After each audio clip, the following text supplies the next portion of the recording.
Tonight is an informal but very happy occasion.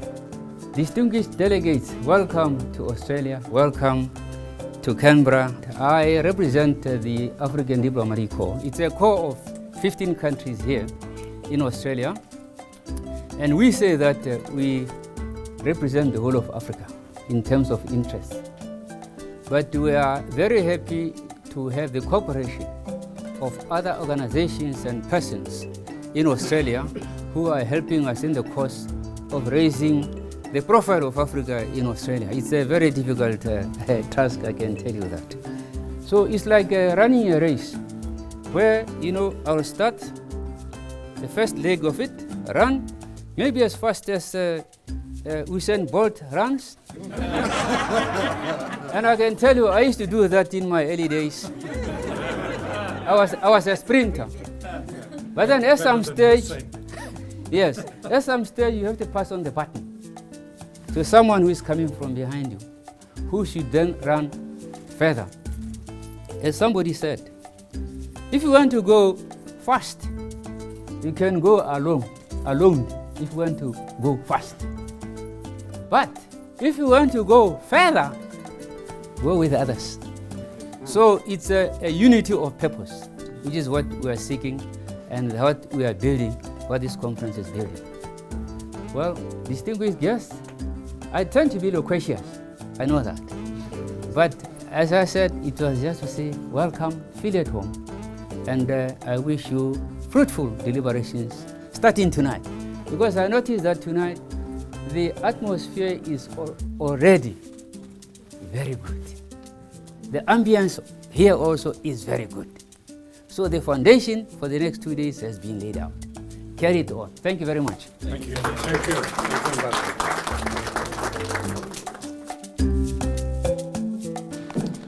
Well, thank you very, very much, John.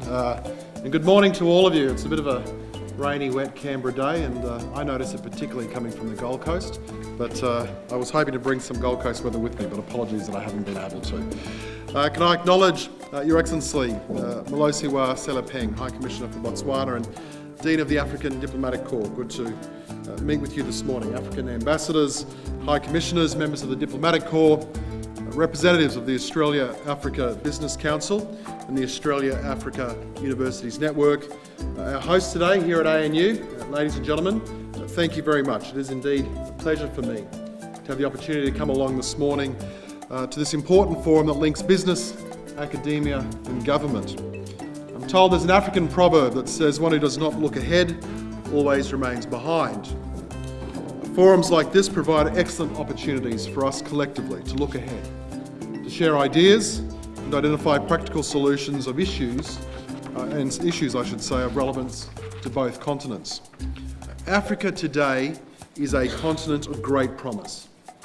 As so many countries around the world are grappling with the burdens of slowing growth and ageing populations, Africa is opening up. Africa's population is expected to reach some 2.9 billion people by 2060, with a middle class of more than 1.1 billion, over 3 times its current size. With over half the population currently under 20 years of age, Africa's youth bulge will create enormous economic as well as other more broad opportunities. Thank you very much. My name is Nicola Piric. I'm here at the National Security College. Thanks very much for a very insightful speech. I was just wondering, perhaps you could elaborate a bit further on Africa's place in the government's foreign policy. The reason why I'm asking is because in 2013 we were slated to have an opening of an embassy in Senegal, and once the government was elected, that was cut. Now we have in the new budget 5 new embassies opening, and none of them are in Africa. So I was just wondering how that fits into the speech you just delivered in terms of the focus. Sure. Well, I spoke with the Foreign Minister in terms of our consular presence, not specifically in terms of our conversation with Africa, but broadly. And there's an ambition for us to continue to improve our footprint across the world. So, yes, we have outlined an additional 5 posts, and I know that the Foreign Minister's ambition is to continue to expand that network. Africa's place for Australia is an important one, but speaking frankly, of course, our ambition has been curtailed to some extent by the financial challenges that we face. We simply were not in a position as a new government to continue the extent of support that we had historically, because obviously, as many people will be aware, we're running significant budget deficits. We felt an appropriate choice had to be made to curtail the level of borrowing and spending that we were undertaking. That notwithstanding, it's about us making sure that we make meaningful and positive action. The phrase that's so often used in Australia is called better bang for the buck, and that's what we're focused on doing. So it's meaningful contribution, collaborative engagement with various country partners, but Africa still, of course, remains large and important on Australia's foreign radar. Yes, sir. Thank you very much, High Commissioner and Mr. Newhouse. There's a lot of optimism in both your speeches, and it was great to hear everything that's happening and the direction. I guess one of my questions is, to this audience that all resonates, how do we take the message out of this room into the wider Australian public, which does not get particularly high quality or good news about Africa in our own media, and the only stories that are told are usually negative, and then even the positive stories are only about mining, which is a part of the story, but as we've heard today, not the only part of the story. How do we tell a more robust story about Africa in Australia to try and build that sense of support beyond the people in this room? Thank you for that very good question. I think the Australian people are stakeholders in Africa. In the last 5 years, Australian companies have discovered $5 trillion worth of minerals in Africa.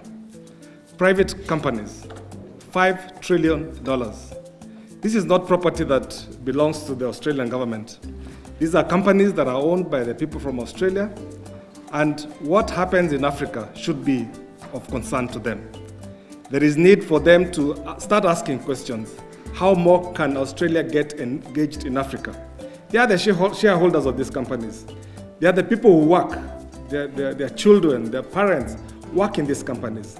They need to start asking, what is the Australian government also doing to support not just the mining companies, but the communities where some of these minerals are being discovered? And I agree with you, the African story has not been told here in Australia. All we hear here are just the few incidences we have of insecurity or famine and hunger. Maybe we also need to do more as a continent. We need to do more to sell the story. But I guess one of the reasons why we have called you in this room is to try and sell the African story. You had the figures that Honorable Stephen was talking about. A continent that is going to have 1 billion people in the middle class in 2050. I think everyone wants to stand up and rise and say, who is going to be trading with these people? Who is going to be selling stuff to these people? This is the only continent, as it did clearly indicate, with a bulging population. Australia needs to trade, not just, I agree with you, not just mining. There is so much that can be done between Australia and Africa, and I think that's the story we need to start selling, that we can create these partnerships for the future, not just for today. And we don't want Australian companies to just leave us with gaping holes of whenever they mine. We want to know what can we do with our land after mining. For example, how do we translate this back into farmland, into productive lands? And we should be concerned about that, the issues of the environment, what is happening, but definitely there is so much room and scope. And we are also hoping that the Colombo plan that has been extended to the Pacific region will also be extended to African nations, just to try and create that collaboration and networking between Africa and Australia. Thank you. One of the activity of the foundation is the Innovation Prize for Africa every year. And this year I am very honored to have been the winner of this prize, and with the